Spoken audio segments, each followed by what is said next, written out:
Hi, I'm Luis. And I'm Julius, and we we are the Balsters. Yes, Nagbabalik muli. magandang araw mga kabalsters. Yes. Magandang araw ulit. With a Magandang different araw at magandang setup. gabi. Ang ganda ng setup natin ngayon, di ba? Yes. Sa ibang lugar tayo. Nasa ibang lugar kasi episode number 15 tayo eh. Special episode. Special episode. Every episode is always special. Diba? So, this is Baltrip. Episode number? Oh, sorry. Ulit. Ang tagal na kasi hindi eh. Ngayon kasi eh. Ulit. Okay. This is Baltrip. Ang kwentuhang bawal mabad trip. Episode number 15. Yan ang pag-uusapan natin kasi nga sobrang busy na naman natin lately. Yeah, sorry na talaga. Ngayong ano lang yan, ngayong panahon lang na to yan. Babawi kami pag natapos yung mga dapat namin pang gawin. Diba? Yes. And sakto kasi ang pag-uusapan natin, lingid sa inyong kaalaman. Lingid. Na we're doing content ni Bal as Balsters. Si Bal din ang tawagan namin. Pero still, we also have day jobs. Diba? May trabaho ako, may trabaho din si Bal. Bukod sa pagka-content na ginagawa namin. Kaya, yun ang topic natin. Tungkol sa trabaho. Alter ego. Alter ego ba? Multiverse, alternative universe natin. Yes. Topic is about work-life. Di ba sabi nila, work-life balance. Pero since we're doing content, the topic is about work-life content balance. Di ba? Ano yung tumutunog? Buhay ng isang creator na meron day job. Katulad namin. So, I'm sure marami sa mga kasamahan natin sa industry. For sure, maraming gumagawa ng ganito din. Yes. Na may side hustle sila like this. Hindi man pagko-content, pero may ibang side hustle. Yes. Pwedeng iba may business, yes. diba? Or iba dual yung trabaho. Diba? So, wala namang mali doon. Diba? As long as you're doing it right. So, yun yung pag-uusapan natin, di ba? Yun yung, kumbaga, parang mga key points natin ngayon. Na, ano ba yung pakiramdam na nagko-content ka, tapos may trabaho ka rin na ibang ginagawa.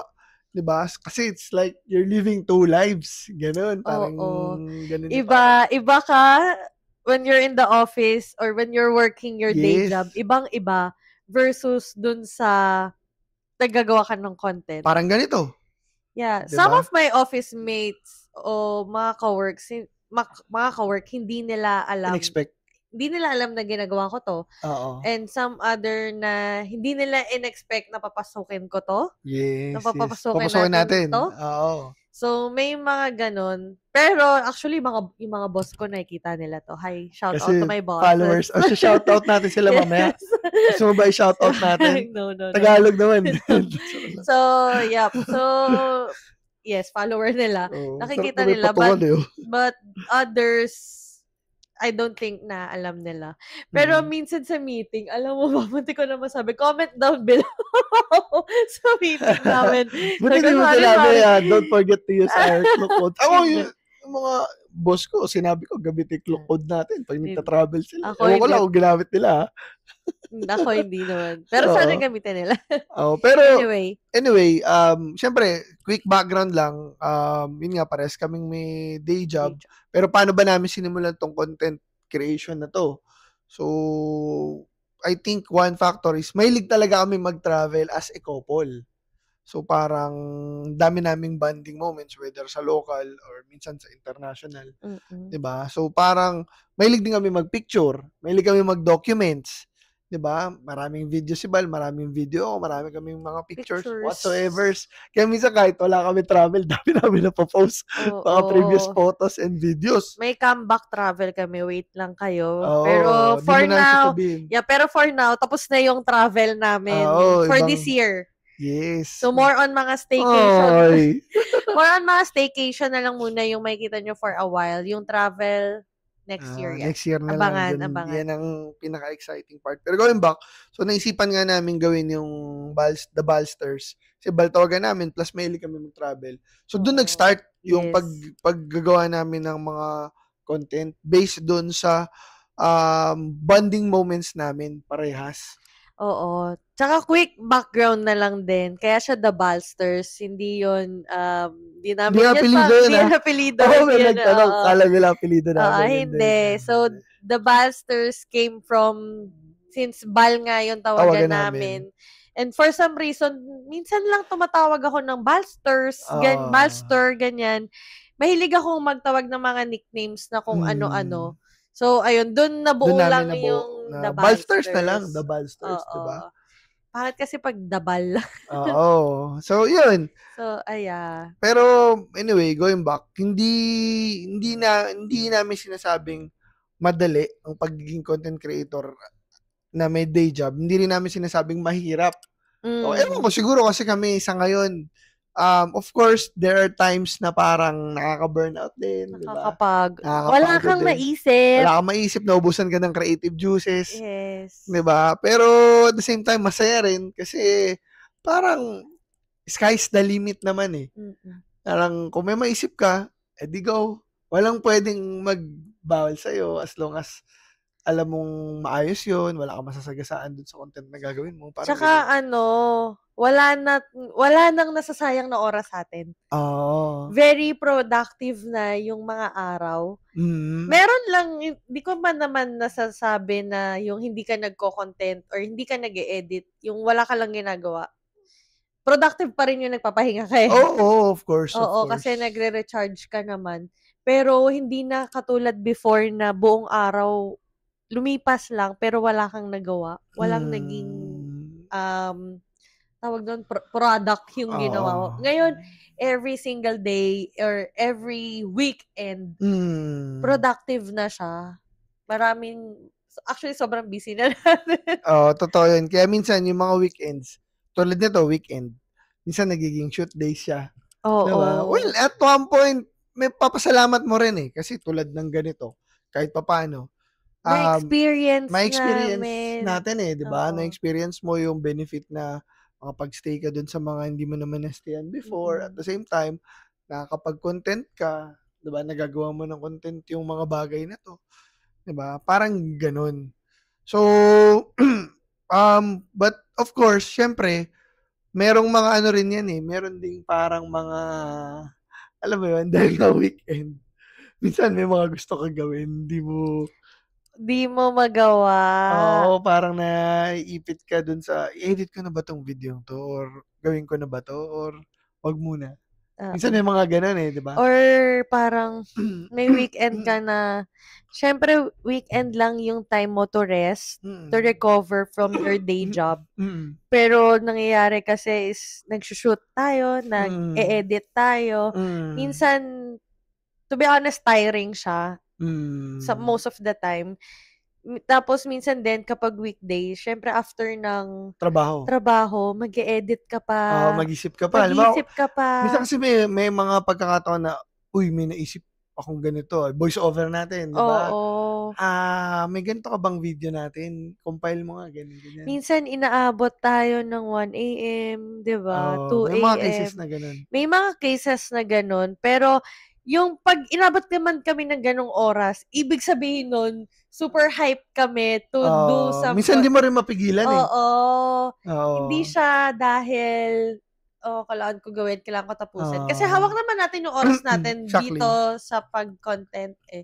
Hindi even naman siya. Pag-edit ng video, example, yung Taiwan vlog na ginawa ko, kaya siya matagal. Kasi hindi ko naman siya gagawin ng isang buo. Kasi syempre may pasok pa ako kinabukasan.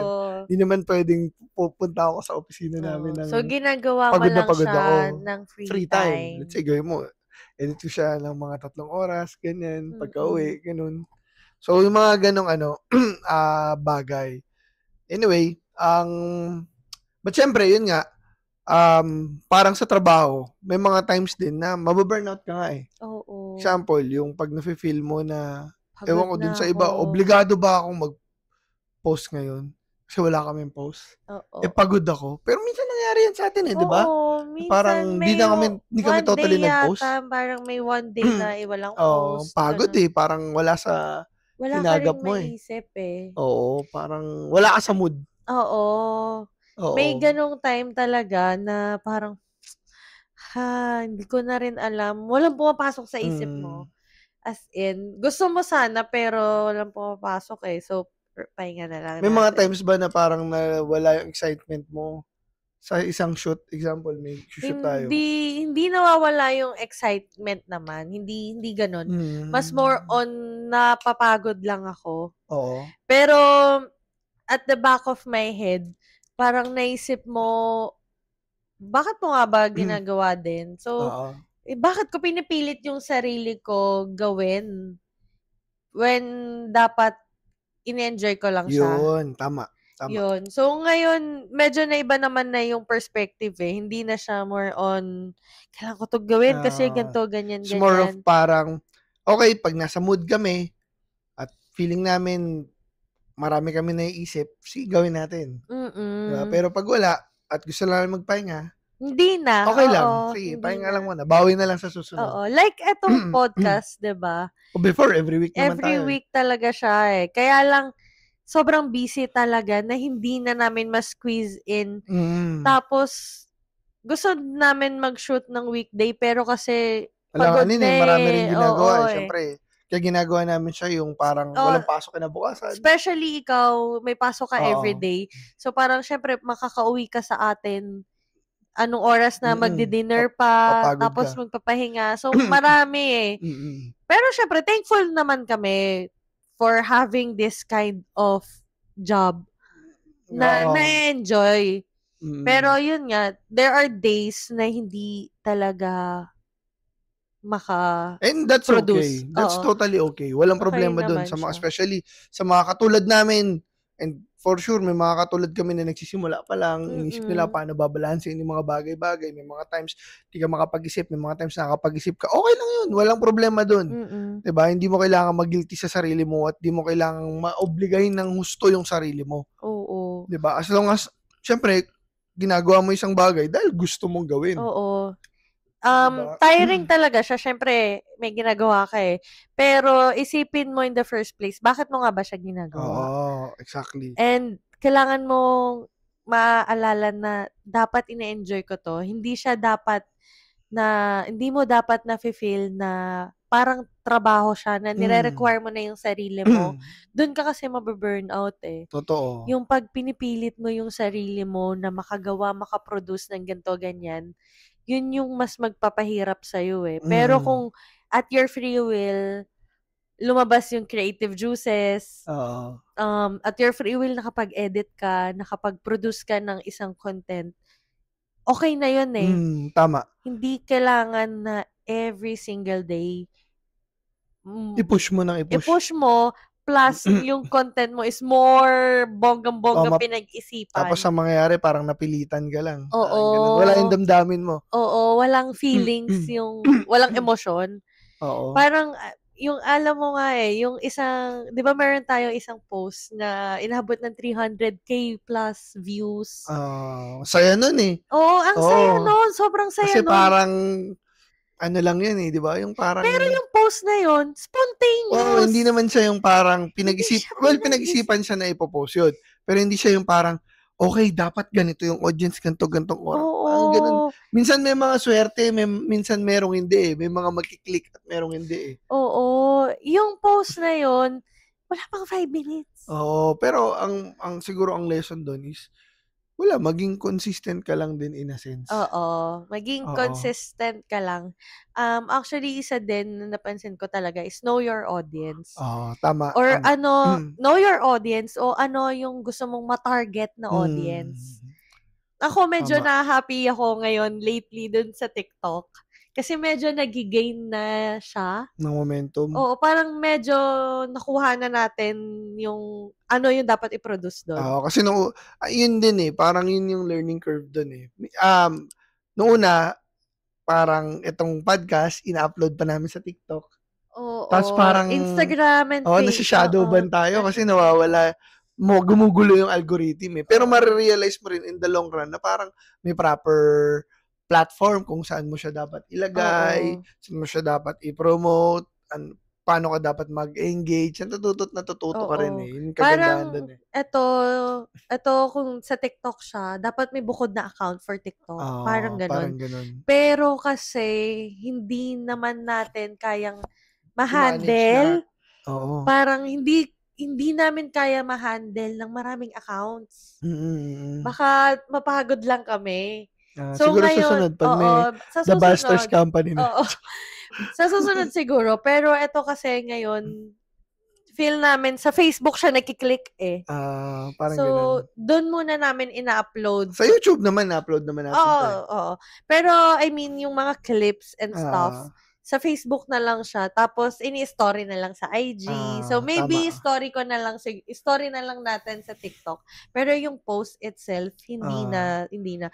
So, ayun, iba't ibang yun kasi, pag-aaralan mo pa iba't ibang platform, iba-iba yung gusto. So, IG, photos, aesthetic, yun yung gusto ng audience sa IG. Sa Facebook, gusto nila yung medyo nakakatawa and all. And sa TikTok, yung mga informative stuff, yun yung mas nagkiklik doon sa TikTok. So, ayun.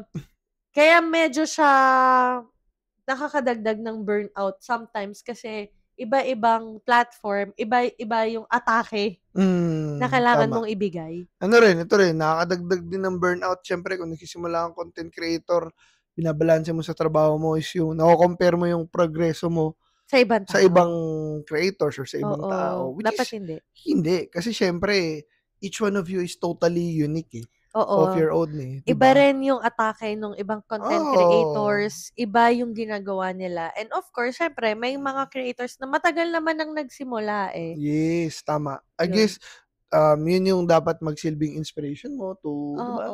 To mas pagbutihan mo pa. At the same time, makakuha ng idea from them. Diba? Tama. So, I think yun yung mga ibang burnout things Pag nagko-content ka kasi pagod ka sa trabaho, pagod ka pa dito sa pagko-content. Diba? Pero another question is, where do you draw the line? Yung work time versus content creation.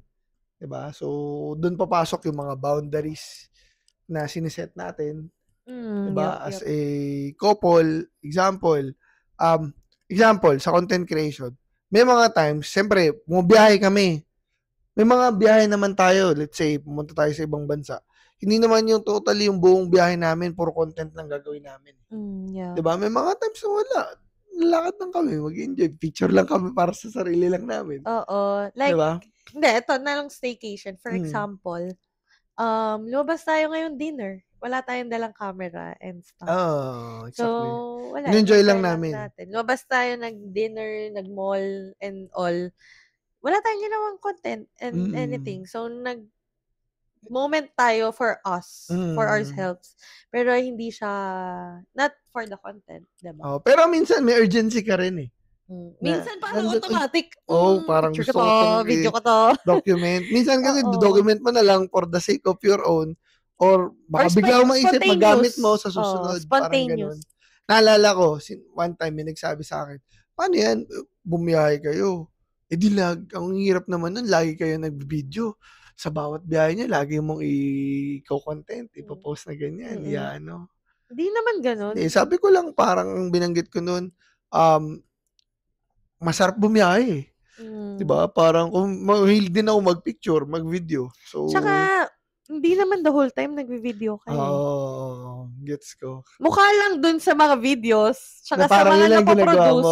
Mukha lang ganun. Pero, for example, dumating kami sa isang lugar.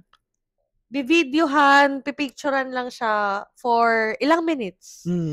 Tapos, lakad na kami. Tingin-tingin, ganyan-ganyan. Pag may nakita ulit, picture, video. So, hindi kami nag-sustain ng mabilisan lang sa isang lugar. So, kumbaga, binivideo namin siya, pero ninanamnam din namin at the same time. Totoo. Di lang siya for the content naman. Hindi ganun. Nagbibigay kami, naalala ko nung nasa Shanghai Shek tayo, nag-video picture stuff and all tayo. Pero nung may nakita tayong isang portion, nakaupo lang tayo dun. Tumambay lang kami dun. Diba? Hindi siya technically... Minsan minsan pwede lang, kung gusto mo talaga isama, di maglagay ka lang ng isang camera dun, bahala. Oo. Wala namang dun. Pero nagbibigay naman kami ng... Kumaga parang may nilalaan kaming oras. para sa content at may nilalaan kaming oras para sa free time lang namin na wala lang. Gusto lang naming enjoyin yung view at all. Oo, tsaka wala, parang nagiging routine na rin naman kasi siya eh. So, meron ng dynamics yung isa't isa na, si Bal yung minsan taga-video ko, ako yung nagpipicture. So, parang ako, Bal pa video ako. Pero may nire-request na akong mga videos sa kanyan or spots. Tapos, bukod pa yung gagawin niyang video para sa sarili niya. I mean, not for the sarili. Pero, may mga re-request ako na videohan mo to. Plus, pag may naisip siya, videohan na yun. Kasi sa amin, parang speaking of dynamics, flexible naman kami. Minsan, meron siya na plano, may naplano si Bal, sabihin niya sa akin, tapos pag-usapan namin paano kayo video, paano yung dialogue, paano execution, or minsan ako naman. Minsan naman, may mga times din naman na parang gagawa siya ng content, gagawa rin na lang ako ng content. So, wala naman kaming restrictions at all. Halimbawa, parang nasa mood ako, gawa ko content about travel thoughts, pictures, gawin ko yun. Tapos titingnan ko lang dun sa, since shared naman kami dun sa profile, titingnan ko lang dun sa scheduling. O sino ba naka-schedule dito? O sige, sa ganito ako. Wala naman kaming scheduling na, Monday, Tuesday, ikaw, Wednesday, Thursday, ako. Sino lang yung parang free? Yun ang namin. Tapos may kita naman, di ba yun, sa business account na kung ano yung schedule. So, ayun, nakikita naman ni Bal din, or nakikita ko din na, wala pang post nito. Sige, mag-post ako niyan. Ganyan. Pero walang requirement. Walang requirement. Totoo. At the same time, ang kagandahan kasi sa ganito, pagko-content, is that sa part namin, sa travel couple content creator, nagiging parang banding din namin eh. Oo. Diba? Minsan hindi kami nag-uusap nga eh. Nag-edit kami part of banding din yun. Oo. Silent, ano yun?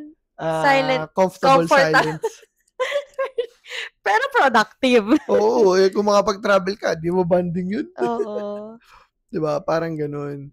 So, also, syempre, importante rin yun eh, na parang sa travel couple creator is that mag-jive din kayo eh.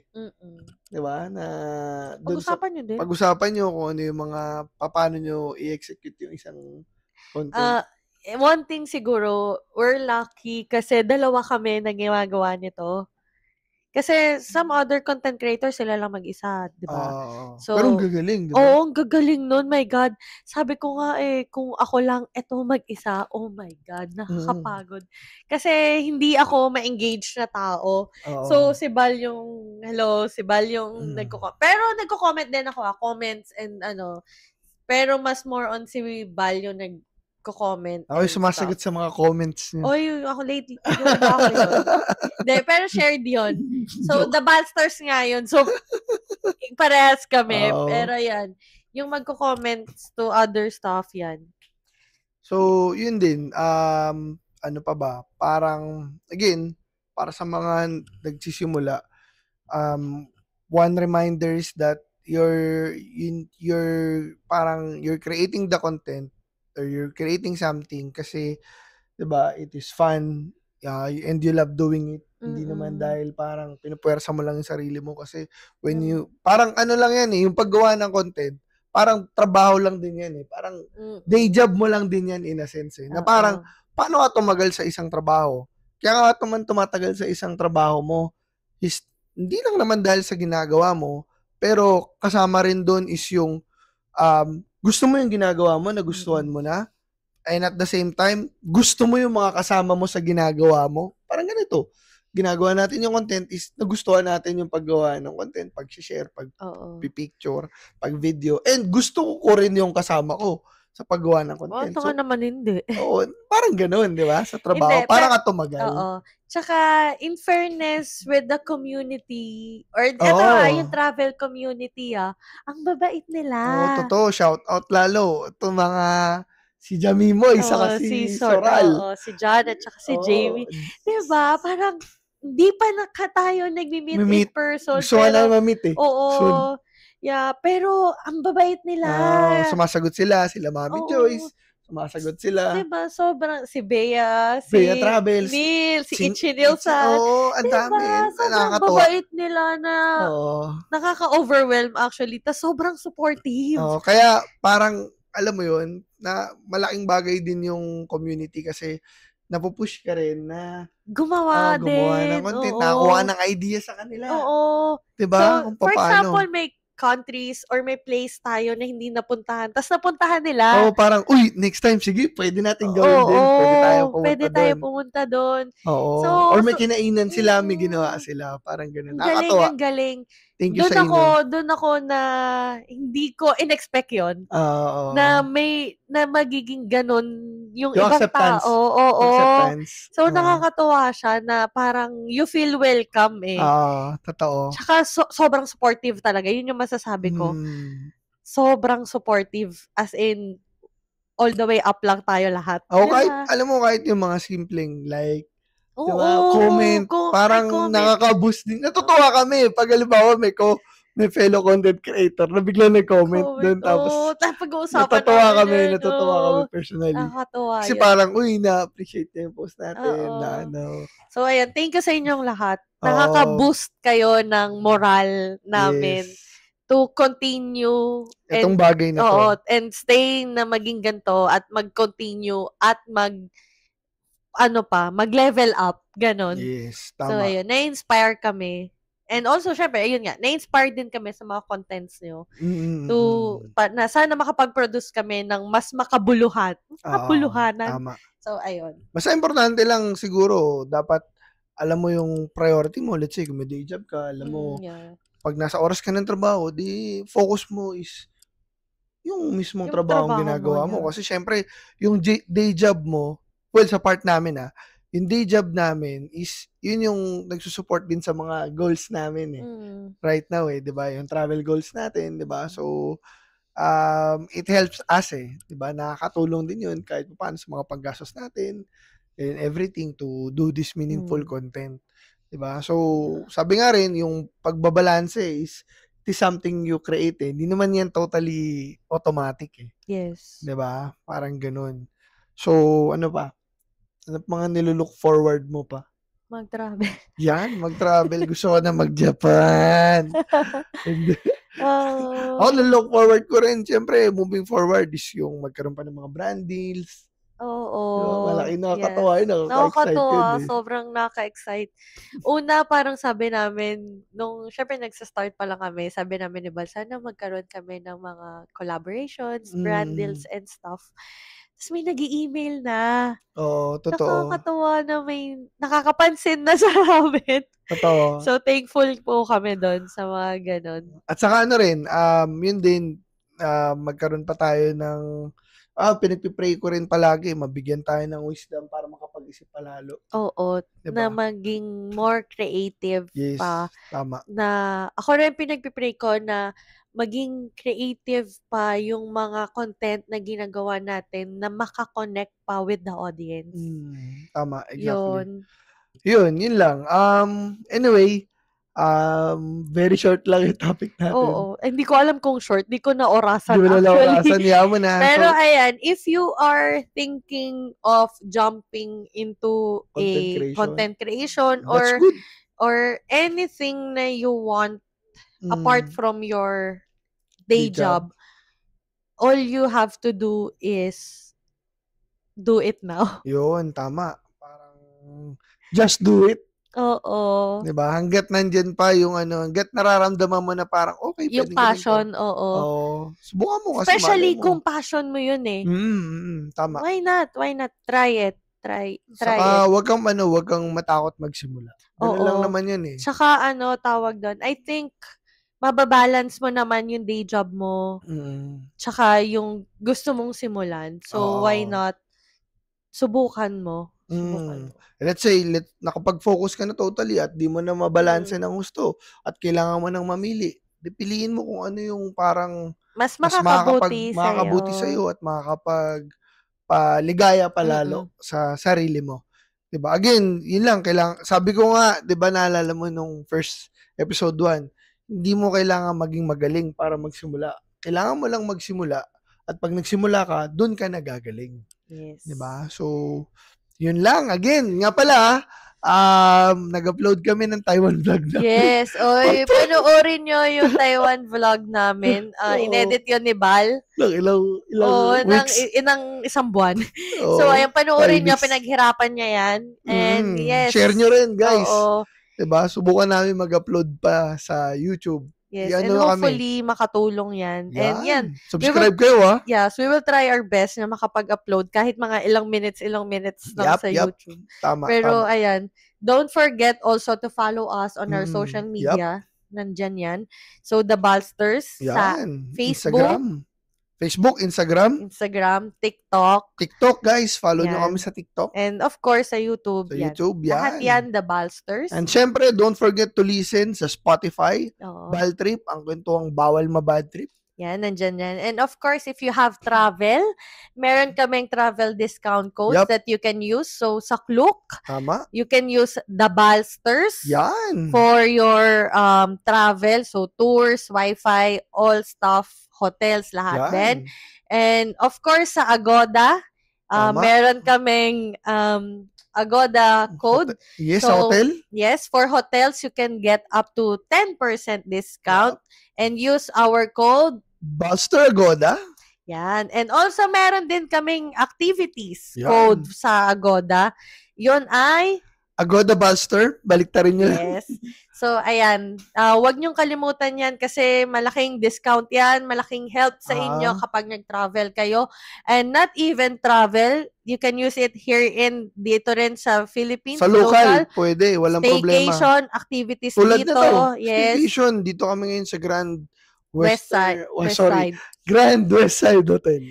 So, ayan, ginamit lang namin yung code namin sa Agoda and then, boom, nandito na kami. Oo. Ipopost namin yung content tungkol dito. Yes. So, about the hotel, yung meron dito, recommended ba namin to?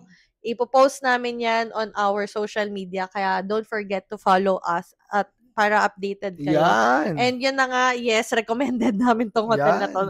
So far, ang ganda niya. Totoo. Anyway, so, yung more details, doon na lang sa content. I-upload namin. So again, yun yung topic namin.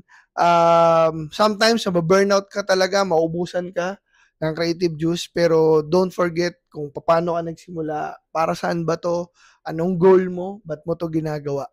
Okay, so again, maraming salamat po sa lahat ng mga nakikinig, at makikinig pa sa amin, nag-follow, nagpa-follow, at magpa-follow pa. Yes. So, maraming salamat sa inyo. Thank you so much. Guys. And I'm Bal Luis. And I'm Bal Julius. Maraming salamat. Kita-kits tayo ulit sa susunod na episode ng Bal Trip. Ang kwentuhang bawal mabad trip. Yun lang. Maraming salamat. Goodbye.